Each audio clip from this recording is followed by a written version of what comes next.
Selamat jumpa lagi. Kita akan membahas tentang filsafat strukturalisme awal. Strukturalisme awal ini memulai gerakan kaum strukturalis. Dan tentu saja di segala awal pasti ada sesuatu yang memicu. Kita mesti tahu ini dan paham setidaknya faktor-faktor yang memicu gerakan kaum strukturalis. Bahwa ada kecenderungan tertentu ya yang mulai menggoyahkan anggapan-anggapan dasar fenomenologi dan positivisme dari filsafat sebelumnya. Ya, fenomena ini menggambarkan sesuatu kenyataan sosial secara menyeluruh. Atau anggapan pada landasan epistemologis atau filsafat ilmu pengetahuan yang menggeser wacana pemikiran esensialis tentang masyarakat dan pengetahuan kepada wacana yang melihatnya sebagai ciri-ciri struktural fenomena ini, baik ciri diferensial maupun relasional, ciri perbedaan maupun yang berhubungan. Oleh sebab itu, sejarah ilmu tidak lagi merupakan ungkapan pikiran, tetapi melalui suatu konfigurasi epistemologis atau filsafat ilmu. Sejarah ini membangun kerangka intelektual yang berupaya untuk memahami pemikiran ini.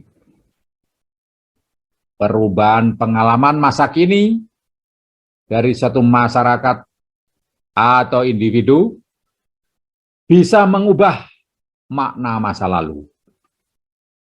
Masa lalu tidak bisa lagi dipahami melalui pengertiannya sendiri. Karena di masa kini, masa lalu dipahami dengan menggunakan pengertian masa kini. Nah, sangat menarik. Jadi, dasar-dasar ilmu pengetahuan merupakan sesuatu yang tertutup dan kebenarannya akan berkelanjutan pada masa selanjutnya dengan pemikiran baru pada awal strukturalisme mengalami perubahan pemahaman. Pengetahuan bukan lagi sesuatu yang mati, paten, tertutup.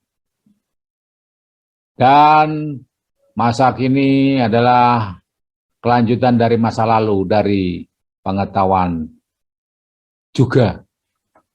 Tetapi pengetahuan adalah sesuatu yang terbuka dan berbagai kemungkinan yang dapat terjadi, dapat mengubahnya. Pengaruh remeh-temeh pun juga dapat mengubah kebenaran ilmu pengetahuan. Jadi pengetahuan di dalam filsafat ilmu atau epistemologi menjadi sesuatu yang bersifat terbuka terhadap pengaruh dari luar, dari lingkungan. Dan pengetahuan ini bukan lagi sesuatu yang berkesinambungan. Berkesinambungan sebagai kelanjutan masa lalu. Tetapi sesuatu yang tidak ada hubungannya dengan masa lalu. Nah, Ini mengubah cara pandang kita terhadap ilmu pengetahuan dan pemikiran positivisme ilmu pengetahuan. Di mana perhatian pada masyarakat sebagai satu sistem di mana fenomena-fenomena tertentu menggambarkan suatu kenyataan sosial secara menyeluruh, dan pada landasan epistemologi atau filsafat ilmu pengetahuan menggeser bahasan dari wacana pemikiran esensialis tentang masyarakat dan pengetahuan kepada wacana yang melihatnya sebagai ciri-ciri struktural fenomena ini, baik tentang pembedaan atau diferensial maupun relasional yang berhubungan. Oke, sejarah ilmu tak lagi merupakan ungkapan pikiran, tetapi melalui konfigurasi filsafat ilmu. Dan sejarah membangun kerangka pengalaman masa kini. Intelektual yang berupaya untuk memahami pemikiran ini.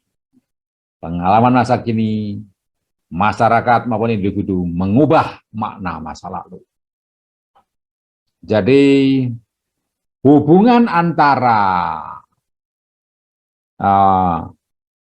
teori dan praktik di sini tidak linear, dari mulai teori menjadi praktik atau sebaliknya praktik atau teori. Tetapi keduanya merupakan suatu yang dapat saling ulang-alik, saling berpengaruh, dan saling menegasi, meniadakan, menguatkan, dan bisa berupa itu diferensiasi maupun relasional, berhubungan maupun pembedaan terhadap keduanya.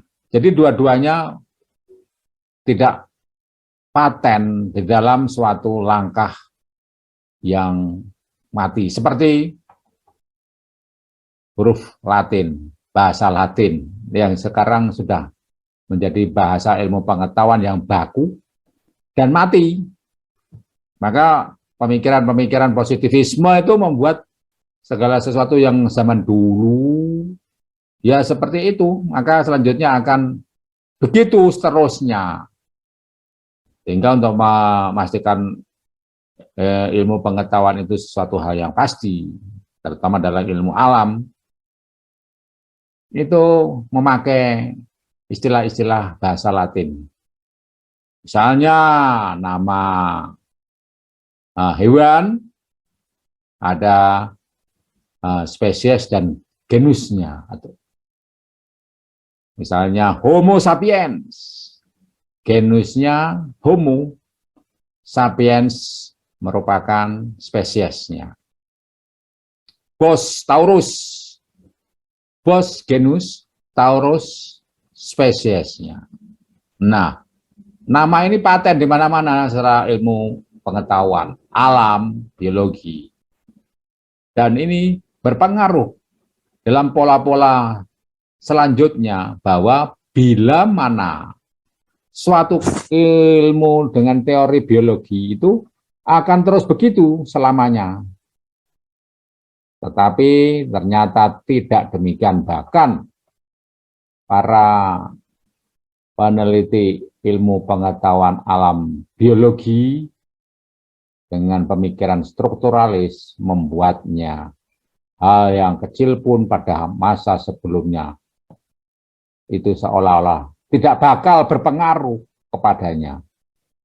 Pada ilmu pengetahuan biologi tetap dapat memberi pengaruh dan perubahan. Demikian pembahasan awal tentang strukturalisme awal. Jadi pengertian demi pengertian selalu muncul di masa kini, memaknai masa lalu tidak lagi seperti yang dimiliki oleh masa lalu. Contoh-contoh filsafat ini adalah Gaston Bachelard di dalam strukturalisme awal. Lantas Mikhail Bakhtin, lantas seperti yang sudah disebutkan dalam konten sebelumnya, Josh Kangelheim, Cavalli, Freud, Mauss, Merleau-Ponty. Nah, ini pemikiran-pemikiran yang sangat menarik sekali. Misalnya Gaston Bachelard. 3 unsur pokok pemikiran Bachelard membuatnya menjadi seorang filsuf dan pemikir unik, serta membuat karyanya berpengaruh pada generasi kaum strukturalis di zaman sesudah perang. Yang pertama berkaitan dengan kedudukan epistemologi di dalam ilmu, filsafat ilmu. Dalam kaitan ini, jika para ilmuwan kurang memiliki pemahaman yang mendalam tentang bidang tugas mereka, maka penerapan karya mereka akan benar-benar terhambat. Epistemologi itu adalah kajian meninjau pentingnya segala praktik ilmiah. Nah, yang aspek pokok kedua dalam karya Gaston Bachelard yang sangat berpengaruh pada strukturalisme adalah penteorian yang dilakukannya pada sejarah ilmu. Dia menjelaskan atau mengusulkan penjelasan non-evolusioner tentang perkembangan ilmu, di mana perkembangan yang terjadi sebelumnya tidak selalu menjelaskan keadaan ilmu di masa kini, seperti yang sudah saya uraikan tadi. Ini contoh yang sangat penting yang terkenal, yaitu tentang kita tidak mungkin bisa memberikan penjelasan tentang teori relativitas Einstein sebagai pengembangan dari teori fisika Newton. Menurut Gaston Bachelard, doktrin-doktrin baru tidak berkembang dari yang lama, tetapi yang baru merangkum yang lama. Iya. Generasi kaum intelektual tercakup satu di dalam yang lain. Saat kita berpindah dari fisika Newtonian ke fisika dari fisika non-Newtonian ke fisika Newtonian, kita tidak menemukan kontradiksi. Akan tetapi, kita mengalami kontradiksi. Berdasar konsep ini, konsep yang menghubungkan satu penemuan yang akan datang dengan penemuan sebelumnya bukanlah suatu kontinuitas atau keberlanjutan, melainkan suatu diskontinuitas. Dimensi lain dari pemikiran Bachelard mencakup berpengaruh adalah karyanya yang menganalisis bentuk-bentuk imajinasi. Imajinasi tentang tema materi, gerakan, gaya, dan impian. Seperti juga yang berhubungan dengan api, air, udara, dan tanah. Nah, Bachelard beberapa kali merujuk ke puisi dan sastra dari tradisi kultural Barat yang digunakan untuk menggambarkan karya imajinasi. Karya imajinasi harus dibedakan dengan pencerapan atau persepsi tentang dunia luar yang diterjemahkan ke dalam imaji atau citra. Ya. Karya imajinasi lebih mendasar daripada pencerapan imaji. Oleh sebab itu, merupakan masalah pengakuan terhadap karakter imajinatif kreatif yang mendasar secara psikis. Di sini imajinasi bukanlah bayangan sederhana, dari imaji eksternal, melainkan kegiatan yang dipengaruhi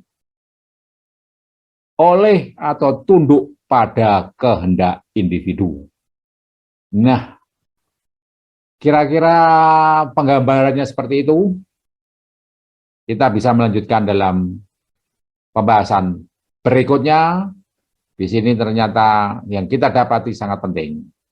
Perubahan itu adalah sebuah keniscayaan, bahkan sebuah kepastian.